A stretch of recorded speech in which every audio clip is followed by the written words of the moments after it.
Mayor Lowe, it's 6:30. Would you like me to start the broadcast?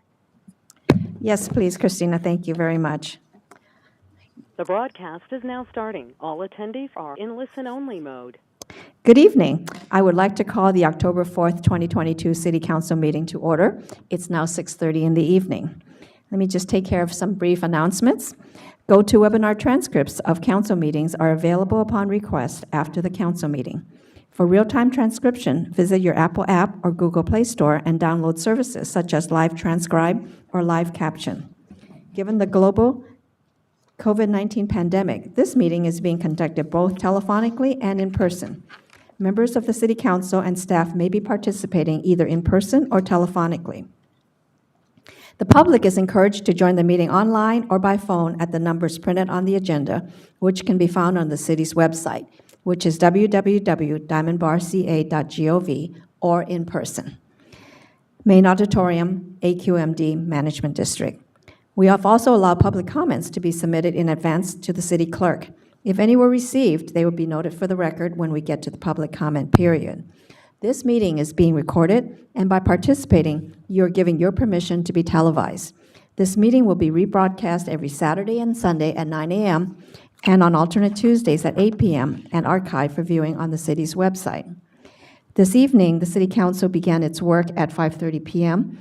for a closed session, and pursuant to Government Code Section 54957, there's no reportable issues, no reportable action.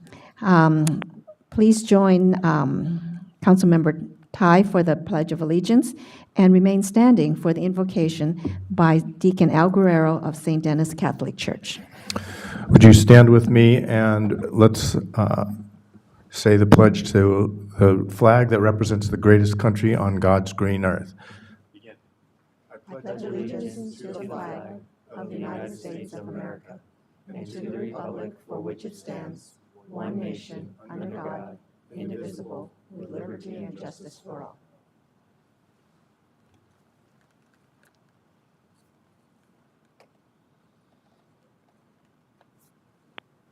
Let us silence ourselves and put us in the presence of the Lord. Good and gracious God, our hearts go out to the victims of Hurricane Eden, especially to the injured and those that homes were destroyed. Grant shelter to those that were left homeless. Shower your blessing upon the military, first responders, firefighters, sheriff deputies, doctors that care for the victims of this hurricane. Keep them safe from harm and return them safely to their homes. Give eternal rest to those that perish and grant them peace. Bring peace and tranquility to everyone in our state of California, and give blessings to those who are unemployed or underemployed, and give them positions that they may support themselves and their families. We beseech you to bless those that travel through, work in, and live in the city of Diamond Bar. Bless our schools, churches, and businesses. Bless this gathering today and the agenda that we're about to discuss. Bless our mayor, Mayor Pro Tem, council members, and all the staff of the city of Diamond Bar. We pray, our God, that everything we discuss and decide upon will be in accordance to your will and pleasure. We give you honor and glory. Amen. Thank you, Deacon Guerrero, for joining us. Mr. Fox, are there any changes to the agenda? There are no changes this evening. All right, then let's have the roll call, please. Ms. Santana, can you help us out? Yes, Madam Mayor. Councilmember Liu? Here. Councilmember Lyons? Here. Councilmember Tai? Here. Mayor Pro Tem Chow? Here. Mayor Lowe? I'm here as well. Great, everyone's here today, and welcome back to Councilmember Lyons. Okay, there's no additions to the agenda, so it's approved as presented. Item number 1, we have a special presentation this evening, and our presenter will be members of the Three Valley Water District, and they're providing us with an update. Welcome. Good evening, Mayor and council members. I'm Jody Roberto. I'm the president of Three Valleys and also the representative for the city on the board of directors for Three Valleys. And tonight I have our general manager, Matt Litchfield, who will be presenting on the drought. So please welcome Matt. Thank you. Good evening, Mayor, council members. Thank you for having me. I really appreciate it. I have to admit that is the biggest screen I've ever presented to. So here, I got a lot of slides, and I know you got a big agenda, so we'll just go ahead and get started. So we're going to talk about water supply and the current drought situation that we're in, and some of the projects that we're involved in with respect to trying to combat that drought. So let's go ahead and get started. This is our mission statement. Our mission is to supplement and enhance local water supplies to meet our region's needs in a reliable and cost-effective manner. And I want to be clear, as Three Valleys Municipal Water District, we are your wholesale agency. We are not the retail agency, Walnut Valley Water District. They are one of our 13 member agencies, so I just want to be clear on that. This is kind of an overview of our service area. As you can see on the south end, you have Diamond Bar, you have Walnut Industry. Up on the north end, you have Glendora, San Dimas, and then in the center, you have Covina. And over on the eastern side, the northeastern side, you have the city of Laverne, city of Claremont, as well as the city of Pomona. We are governed by 7 publicly elected board members. So this slide shows a map of all of the Metropolitan's Water District of Southern California's member agencies. We are one of those member agencies, one of 26 throughout Southern California. Spans all the way up from the Ventura area with Callegas Municipal Water District on the very north end, all the way down to the United States-Mexico border where the San Diego County Water Authority is the member agency down there. And our member agencies are listed here. It's a mixture of city municipalities, water districts, publicly traded water companies, and private water companies, as well as the Boy Scouts of America. We got Cal Poly Pomona as one of our customers, and Mount San Antonio College as well. Our service area, the pointer doesn't work on this, but we're right in the middle. The yellow at the top, that is Three Valleys Municipal Water District service area. We're right kind of in the heart of metropolitan service area. So where does our water come from? Three Valleys' principal mission is to import water for its service area. So the development of water has happened over the last over 100 years, actually. First one was the Los Angeles Aqueduct in 1913, and then followed on by the federal project by the Bureau of Reclamation, 1940. And then our very own Metropolitan Water District, just a year later, introduced the Colorado River Aqueduct, which they own and operate. And then lastly, in the green there, you see the State Water Project. That was put into service in 1960. There's been some modifications since that time, but not too much. But those are the principal conduits to get imported water into the Southern California area. So our water for Southern California is a mixture, a portfolio, so to speak. Imported water accounts for about 50 to 60% of our water supply. 40 to 45% is made up with groundwater production, either by the wholesale agency or the individual retail agencies, and 5 to 10% is made up with recycled water as well as water use efficiency programs. So this is kind of an image of our service area on the north end where we have our water treatment plant, the Miramar treatment plant. Up on the north, the very far right corner, you can see our treatment plant. It's up in the northern part of Claremont, north of the 210 along Padua Avenue. It treats up to 25 million gallons per day. And we also deal with acre feet of water. And I want to explain what an acre foot of water is so you all get some perspective. An acre foot of water, if you visually look at it, can cover a football field with 1 foot of water. An acre foot of water can serve 3 to 4 families on average every year. So this graphic shows how we deliver water. We actually take water from that green line, which is Metropolitan's line, take it through our treatment plant, and then we run it via gravity. And you see this little graphic shows. Everything is gravity. We do not have to pump our water because of the high elevation of our treatment plant. The treatment plant that you see over on the very far west, that's Metropolitan's Weymouth treatment plant. Those are the 2 major sources of imported water supply for the Diamond Bar area. And you see the blue line at the very south end. That is a pipeline that is owned by the Pomona Walnut Roland Joint Water Line. This is a 60-inch gravity line. And this light blue line is the Pomona, is that 60-inch pipeline. This demonstrates how that water that we treat, as well as Metropolitan's Weymouth treatment plant, delivers water to the Diamond Bar area. Where that blue line ends is Walnut Valley's terminal reservoir location, and that's where they take the water from us as a delivery from Three Valleys. So total use, Californians, we've adapted to use water wisely over time. This is a graphic since 1950 that shows water demands. The water demands are shown on the left-hand axis, and then population over time. As you can see, obviously the water demands went up over time as the population increased. But you do see from the mid-2000s all the way to now, that water demand has decreased steadily. And that's really, in fact, in large part due to droughts that we've had and what we call demand hardening. A lot of people have changed out their lawns, they've changed out their appliances, and now you're seeing the effects of it. So we've done a very good job of conserving water. In addition to importing water and treating it and delivering it for our customers, we also produce groundwater locally. We own 4 wells in the 6 Basins groundwater basin in the Claremont area.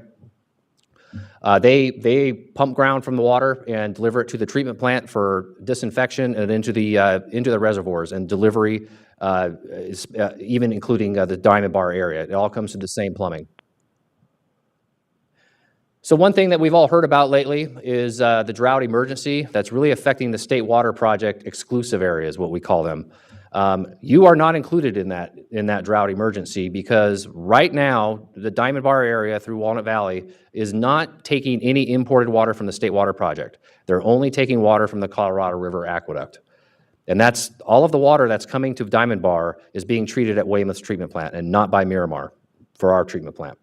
So we do have 2 agencies that are affected. That's the City of Laverne, and that's the City of Claremont. City of Claremont is served by Golden State Water Company. So they are restricted to 1 day of watering per week for spray irrigation. Drip irrigation systems are exempt, and that's something that we really pushed for. We thought those should be exempt, and Metropolitan agreed with us on that. So that emergency started on June 1st and lasts to the end of this year. And depending on how things shape up with the new water year that just started toward the end of the year, we'll know if this is going to continue into 2023. But you can see here by this graphic real quick, we're doing very well. Claremont and Laverne have done very well. They are 30% under as of September of their allotment. So they've answered the call. So why are we seeing all of these swings in hydrology? It has in large part to do with climate change. We've seen increasing temperatures over time. And what that's resulting in is less precipitation. And when the precipitation does come, it's coming hard and fast. And it's not being captured effectively enough. So what you're seeing is reservoirs that are not holding enough water over time, especially up in the northern Sierras. All of those reservoirs provide water to the State Water Project. Here's a quick graphic of Lake Oroville. Lake Oroville is north of Sacramento. This shows Lake Oroville, and it's the headwaters for the State Water Project. The State Water Project starts at Lake Oroville. You can see the picture on the left. It was in June of 2019. That was after a very good hydrology year that they had up north.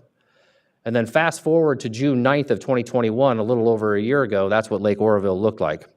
And you can see it's a pretty devastating picture there. And precipitation forecasts for this year through September of this year still show lower than average precipitation. And what that, especially this last winter, I want to demonstrate this little graph that I show here. The blue chart that you see here is the snowpack levels that we witnessed in the northern Sierras this past winter. And you can see it went up sharply in December and January timeframe, and then it just stopped. That gray bell curve is usually the historic norms. But as you can see, when January 15th hit, everything just stopped. So the snowpack never got anywhere near its historic norm or peak. And that's why we are witnessing low State Water Project allocation this year. And reservoirs are at 69% of their average levels of what they're supposed to be this time of year. So let's talk about the Colorado River Basin real quick. Here's a picture of Lake Mead, just outside of Las Vegas. This was back in the year 2000. This is when the reservoir was considered full. Fast forward 21 years later, 2021, you can see the effects of the drawdown on Lake Mead.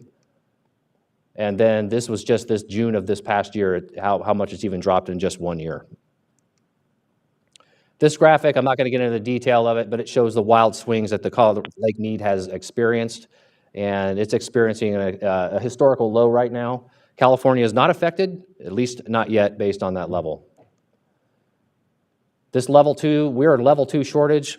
Arizona and Nevada, they have to take cuts off the Colorado River. California does not yet. But if that level gets down to a level 3 shortage, you're going to see California is going to have to take some cuts, and that's going to affect all of us. And if things don't change on the Colorado River Basin, that is going to happen sometime in 2023.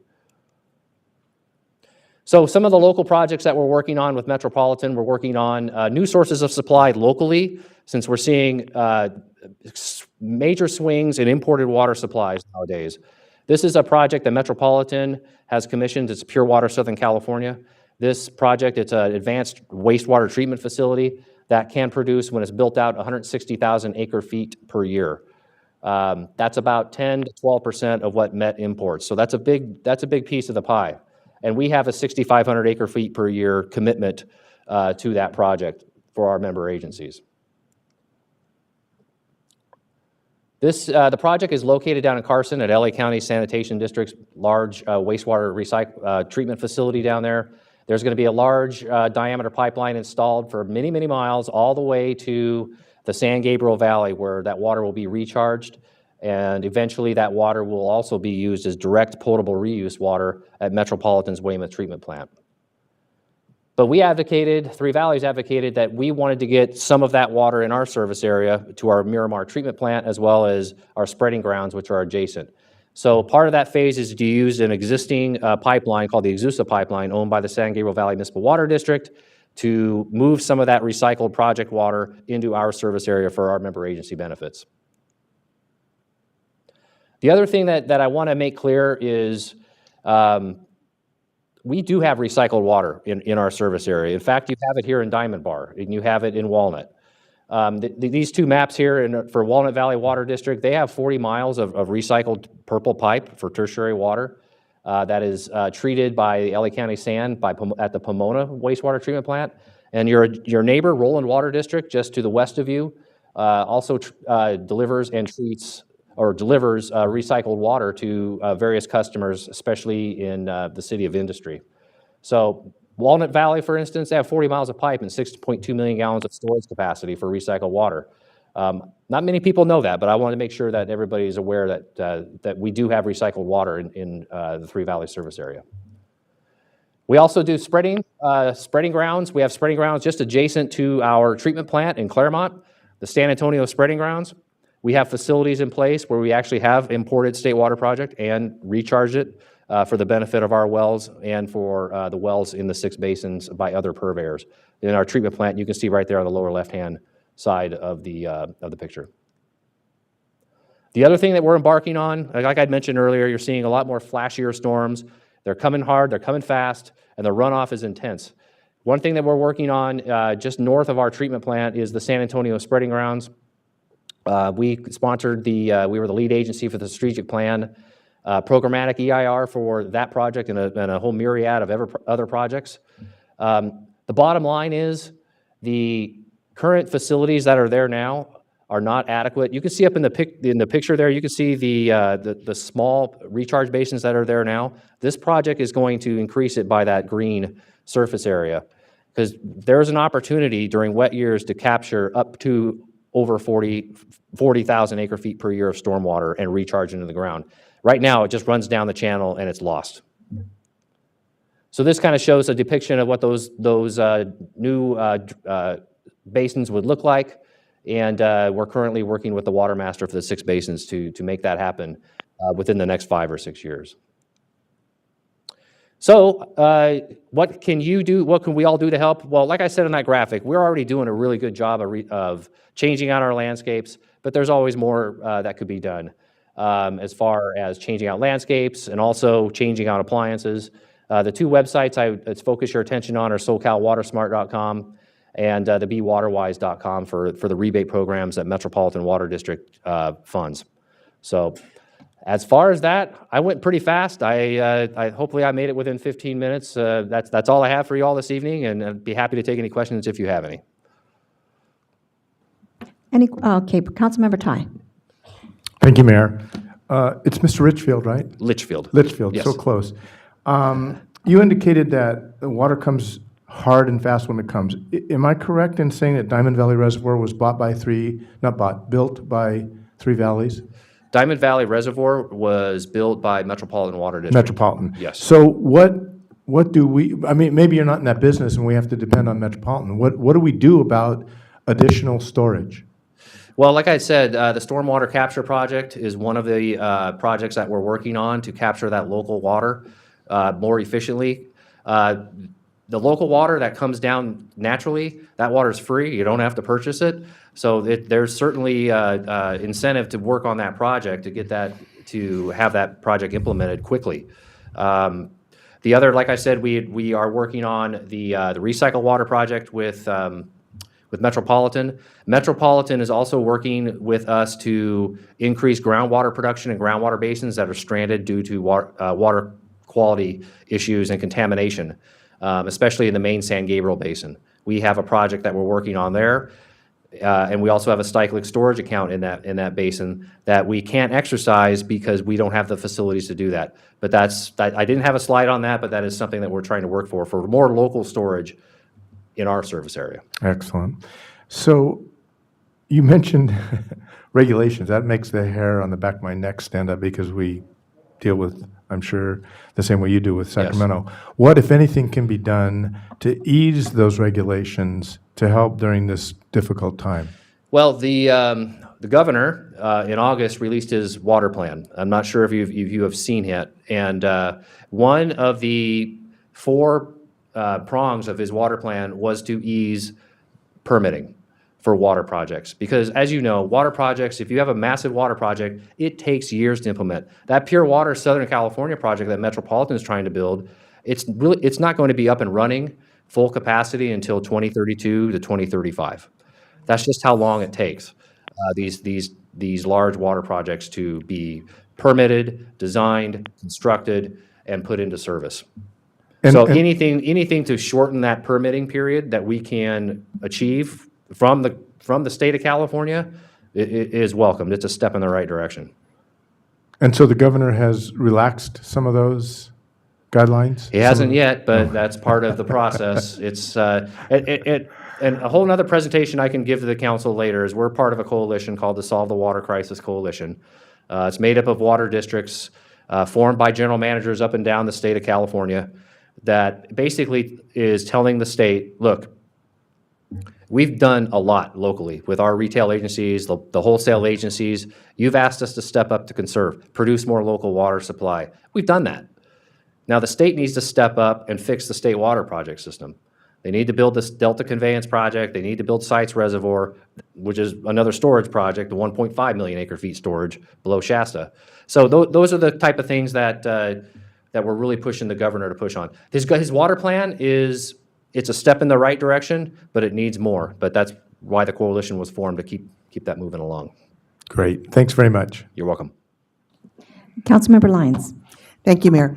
I'm wondering, what's your opinion about desalination plants? That seems like, a no-brainer. We should do it. And I was disappointed the one in Huntington Beach got, no confidence from I think it was California Coastal Commission. It was the Coastal Commission. What do you think? No, desalination, in fact, in our planning efforts with Metropolitan, they are recognizing the need. They have recognized it in the past. The one thing that has always prohibited desalination is the cost. It's very cost prohibitive. It's estimated to cost $2,500 per acre foot to produce and treat. It's very expensive water. So it's always been kind of pushed aside, but now it's starting to gain legs. Metropolitan is doing a cursory review of potential sites to add desalination plants up and down the Southern California coast, especially out in the Oxnard area. That's one prime location. So it's part of the equation. It has to be. So you are pro desalination plants, is that? Oh, yeah. Okay. Yes, Thank yes, you. ma'am, yes. Councilmember Liu. Thank you, Madam Mayor. What determines the water source allocation? As you had mentioned that we get water from the Colorado River, but Claremont gets from somewhere else, and hence the drought affects them. The guidelines are slightly different between two cities. Yeah, so if you're talking about the allocation that we were giving for Laverne and Claremont, or Golden State Water Company Claremont, that was determined that was a negotiated effort between Metropolitan Water District and the State of California Department of Water Resources. So, and it was based on human health and safety demands for everybody in the service area, that for the population of Laverne and for Claremont, which is 55 gallons per capita per day. So when you calculate that out based on the population, that was how our allotment was provided. And there were some other things in there too that, as far as for fire mitigation efforts, but like I said, like that graphic showed, the residents of Claremont and residents of Laverne have really stepped up and kept us at 30% below on the cumulative. But that's, like, to answer your question, it's between Metropolitan and the state, but with our input, of course, as well. Thank you. I thought I read a report maybe 6 months ago that there was some studies or exploration of getting water from the high desert in Southern California. Yeah, that's the Cadiz project. What's the status of that, and what is that project all about? Well, it's a project that is supposed to create 50,000 acre-feet per year for delivery into the Southern California area. The federal government recently, or the federal courts, have shot down a permit for a pipeline for that project. So quite frankly, the project is really on hold at this point in time. So and it's been on hold for quite some time. And I don't see in the near future anything happening, at least in the next couple of years. So for the most part, it hasn't had any legs yet. And was that project slated to run through the Joshua Tree National Forest, and was there environmental concerns about that natural resource? I don't think it was supposed to go through Joshua. I think it was originally contemplated to use a railroad right-of-way and deliver that water into Metropolitan's Colorado River Aqueduct. They did the full EIR. This was back in the late 2000s. And San Bernardino County Board of Supervisors was the lead agency on that, and certified that EIR for that project. And I guess it's had like 6 or 7 legal challenges, and they've all survived those legal challenges. But the project since that point has not moved anywhere. Okay, great, thank you. You're welcome. Okay, any other questions? Okay, no other questions. Thank you so much for your presentation. Really appreciate it. I think water, we talk about water all the time just because it's evident we're in a drought and things are not getting any easier, and we're into fire season. We're always in fire season. So any information that you can share with us, and efforts that I think this is a common cause, and Indeed. that makes, I think that you will know that all of the residents in Diamond Bar are always willing to pitch in, because this is that important. Thank you. And we appreciate that. And thank you for having us again. Anytime, I'd be glad to come back. Thank you very much. Thank you.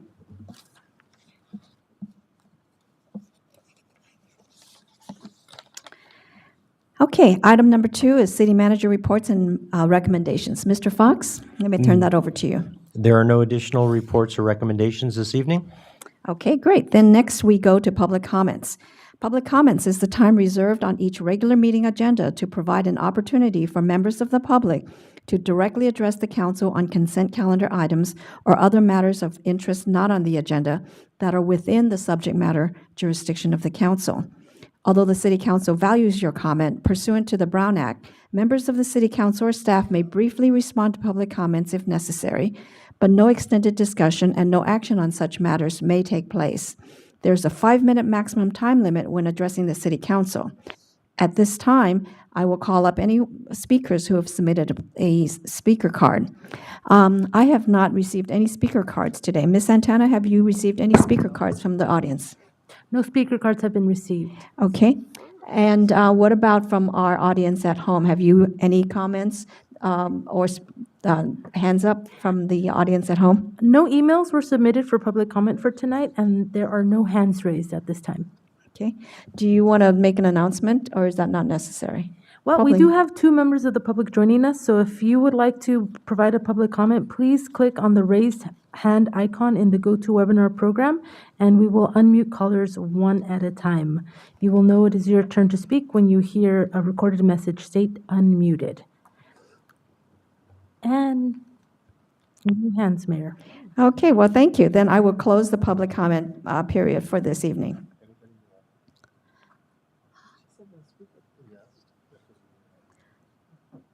Let me just look around. Is there anyone in the audience who would like to make a public comment? Just last call. It's kind of like a last call thing. All right, seeing none, I'm really going to close the public comments period at this time. All right, item number 4, schedule of future events. Oh, very exciting. I'll turn that over to Mr. Fox. Thank you, Mayor and Council. Schedule events for the next couple of weeks. Diamond Bar Restaurant Week is currently underway and runs through October 16th. Be sure to get out and support our many local restaurants, and don't forget to turn in your receipts for a chance to win some exciting prizes. Coffee with a Cop will be held Tuesday, October 11th, 7:30 to 9:30 a.m. at Good Time Donuts on Brea Canyon Road. The Planning Commission will meet on Tuesday, October 11th at 6:30 p.m. in the Windmill Community Room at City Hall and may be attended virtually or in person. The Tres Hermanos Conservation Authority will meet Wednesday, October 12th at 6 p.m., also in the Windmill Community Room at City Hall, and may be attended virtually or in person. And the next City Council meeting will be held Tuesday, October 18th, here at the AQMD Auditorium, starting at 6:30 p.m., and that concludes the schedule of events. Excellent. Why don't I have you continue with the consent calendar? And I think we have a very healthy consent calendar today. On the consent calendar this evening, you have approval of the minutes from your September 20th meeting, ratification of the check register dated September 14th through September 27th, adoption of Resolution 2022-51, extending the local emergency regarding COVID-19. A red line version of the resolution has been provided to the council with updated case numbers as of Monday. Award of construction agreement with DD Systems, Inc. for the construction of the Canyon Loop Trail project, including approval of amendments to existing professional services agreements with Michael Baker International and Richard Fisher Associates for related construction support services, and the appropriation of additional funds from the Measure W Fund 201 and the General Fund 101 accounts to the Canyon Loop Trail Improvement CIP project.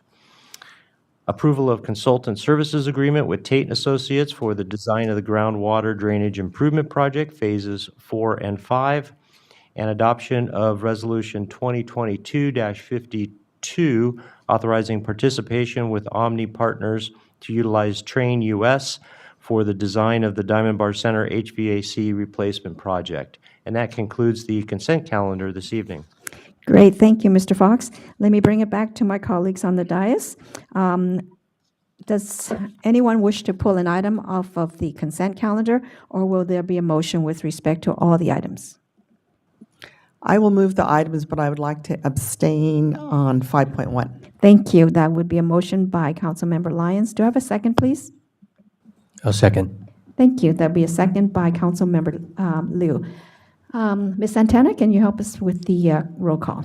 Yes, Madam Mayor. Councilmember Liu? Yes. Councilmember Lyons? Yes. Councilmember Tai? Yes. Mayor Pro Tem Chow? Yes. Mayor Lo? Yes, thank you. The item passes 5-0. Okay, item number 6 is public hearings, and we have a tentative parcel map for consideration tonight. Let me turn that over to you, Mr. Fox. Good evening, Mayor and City Council members. I would like to invite Senior Planner Grace Lee to make the staff presentation. Welcome, Ms. Lee. Thank you. Good evening, Mayor Lowe and members of the City Council. Okay. So the proposed project requires 2 entitlement applications, a tentative parcel map, application to subdivide an existing commercial property into 2 separate parcels, and a parking permit to share driveway access and parking between the newly created properties. The project site is an existing 2-acre commercial property located on the northeast corner of Brea Canyon Road and Pathfinder Road. The property consists of an approximately 25,000 square foot, 2-story office building which faces Pathfinder, and a 9,300 square foot, single-story commercial building.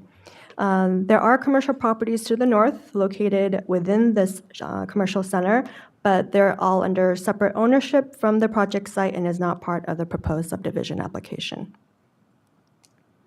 These are the photos of the project site taken from Pathfinder Road and Brea Canyon Road. And there are a professional office to the north and west, and undeveloped area to the south, and the 57 freeway to the east. So the proposed tentative parcel map will result in 2 separate parcels to allow each parcel to be sold off and separately owned. No new construction is being proposed, and there will be no physical changes to the buildings or the property. The existing buildings comply with all the required setbacks and development code regulations, and the creation of the new parcels comply with minimum lot size requirements. This is the proposed tentative parcel map, which shows the 2 new properties. And there is also a parking permit required to share driveway access and parking between the newly created properties. There are 269 parking spaces within the center, and there is an existing agreement to share parking with all the properties within the center. A parking study concluded that there are adequate number of parking spaces for all the buildings and uses within the center. And prior to recordation of the final map, the agreement would need to be amended to ensure that the reciprocal access and parking are retained among the newly created properties.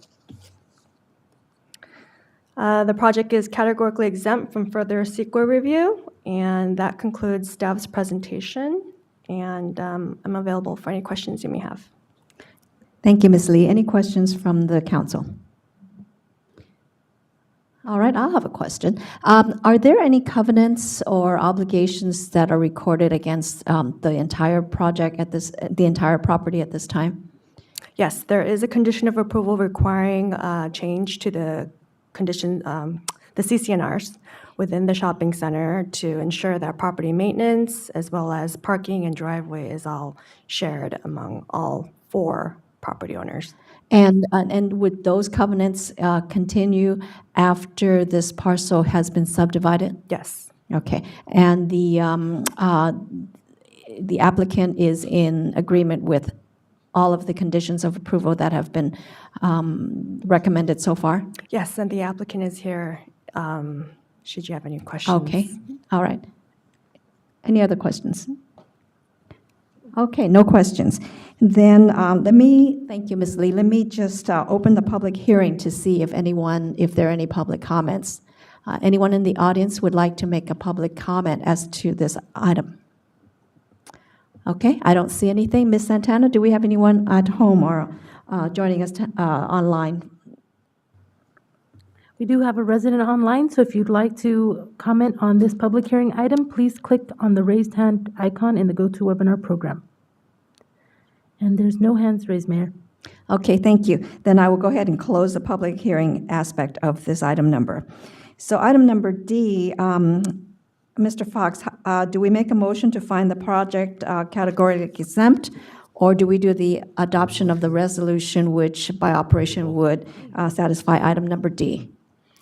If it's the pleasure of the council, you can make one motion covering both items D and E in your staff report. Okay, we can do that. Why don't we do that? If unless there's somebody who has a different idea, we can make a motion to approve item numbers D and E is to adopt resolution number 2222-53. I'll make the motion, Mayor, to adopt item D and E, resolution number 2022-53. I'll second that, Mayor. Thank you. We have a motion and a second. Ms. Santana, can you please call the roll? Yes, Madam Mayor. Councilmember Lou? Yes. Councilmember Lyons? Yes. Councilmember Tai? Yes. Mayor Pro Tem Chow? Yes. Mayor Lo? Yes, thank you. Thank you very much. The item passes 5-0, and congratulations to the applicant. Good luck with that.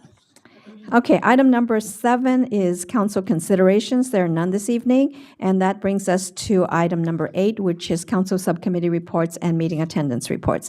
I'll start with Councilmember Tai. Thank you, Mayor. Last night, I hope you were able, if you weren't in the building that was packed, I hope you were able to participate in the candidates forum. I think I want to thank Rotary, the Rotary Club of Walnut Valley for putting it together, to Nick Hernandez for moderating like a professional. It was just outstanding. And the 6 Diamond Ranch and Diamond Bar High School students that asked the questions. It was just all around a terrific evening and very productive. So thanks again for that.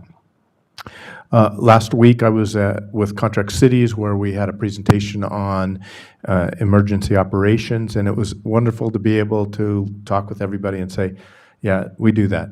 We've already got that. We're set. We're all ready to go.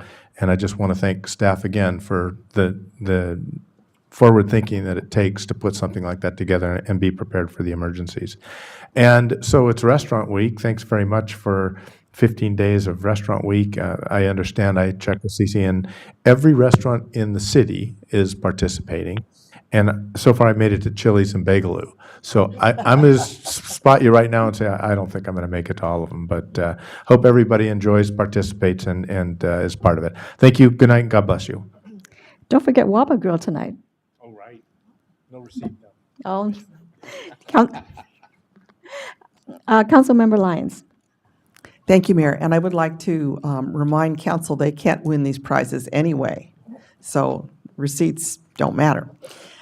Yes, it's very exciting to have Restaurant Week back again, and I doubt very much I'll be able to equal my best performance, which was 22 restaurants during Restaurant Week. So I don't think I can ever do that many again, but I'm going to do my best. I am so happy that my colleagues and I voted to spend the extra money needed to improve the Canyon Loop Trail, because that is really a popular trail in our city, and I've walked it a few times, and I always see lots of other people on there. So I think it's money well spent. I'm really glad we're doing that. And I want to close by just giving a big shout out to David Liu and his team. I was just on vacation in a foreign country, and the roads were terrible in many places. And it really made me appreciate David, his team, and our smooth Diamond Bar roads. So with that, I'll say goodnight. Okay, thank you. Councilmember Liu. Thank you, Madam Mayor. Thank you, staff, for the detailed presentation. Last week, Councilmember Tai and Mrs. Patty Tai and I and Margaret had the honors of joining the Diamond Ranch High School and walking with them and for their breast cancer awareness football game. And we thank the community for participating and donating to create more awareness and for this cause. And as colleagues mentioned earlier, the Restaurant Week is continue and it's going strong. And I've been able to make it to breakfast, lunch, and dinner to at least 2 restaurants per each. So it's been a lot of fun, and we thank the community for coming out, and the restaurant owners are very appreciative, and some restaurants are offering Diamond Bar Restaurant Week bonuses, so additions for that. So yeah, thank you very much, and don't forget to save your receipts and send them in to win. Thank you. With that, I'll say good night. Thank you. Sounds like a challenge there. Okay, Pro Tem Chow, your turn. Thank you, Mayor. Yes, I'd like to start by commenting about Restaurant Week. I think I'm officially giving up my torch to Councilmember Liu over here with his breakfast, lunch, and dinner trifecta. I just can't beat that, so good for you. I want to congratulate both the Sunset Valley Animal Hospital and Margin Cafe for opening their doors in Diamond Bar. We had the pleasure of attending their ribbon cutting and also visiting Margin Cafe. So, whenever there's new business in Diamond Bar, we're always super excited because, it means that we're doing well and the economy is booming locally, and we love welcoming new businesses. So congratulations to both of them, and also congratulations to the Diamond Bar Women's Club on a wonderful event. It's well attended, and a few of us were there and we had a great time. So as always, it's for a great cause where they raise money for scholarship for our local students. So it's always a wonderful event to attend and support. So with that, I'll say goodnight. Thank you. The Women's Club event was really very, very fun, and that was last Saturday. And it was sold out, so that was really good. I think they met their goal. And the goal is to provide scholarships for the city, for students in the city of Diamond Bar, as well as neighborhood community. So we just really thank them for all the hard work to raise this money, put on the event. And be sure you get the news out that they are looking for people, worthy students, to give these scholarships to. So congratulations and thankful. We're very thankful for the Women's Club for their involvement in our community. On 2 Saturdays ago, on the 24th, Councilmember Liu and I visited the grand opening of Serenity Homes, which is in Baldwin Park. Are we able to get any photos of the, all right. Okay.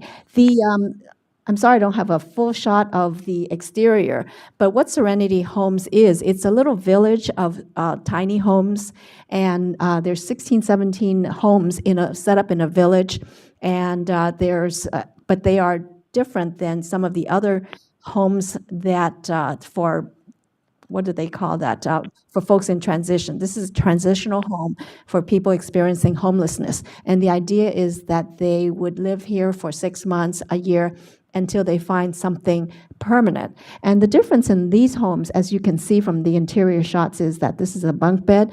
These homes are designed for families. So it's designed for homeless families to be there, to get away from the trauma of living in their car, living in the streets, a place for the kids to hang out, do their homework.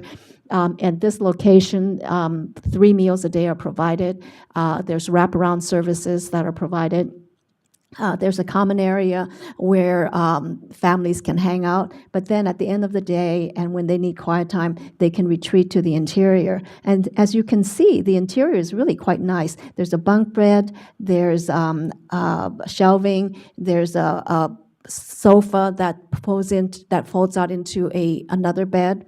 So it's a safe place, and it's a place to be home. And the furniture that you see is 100% donated by the IKEA Corporation.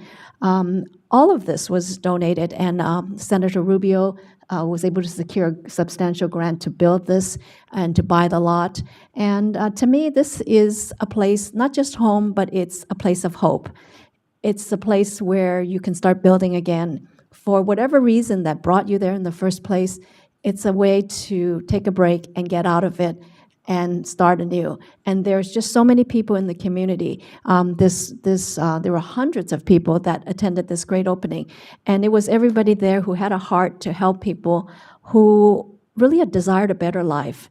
And everybody supports that. So we were just really proud to participate in the grand opening. The city of Diamond Bar participates in a regional program to help homeless people. It's called the Regional Trust, and the idea is that we work to get the cities in our region, which is the San Gabriel Valley region, we work together as a region, as a regional approach, so that when opportunities come up, we can, swarm it, put in the effort, and make something happen.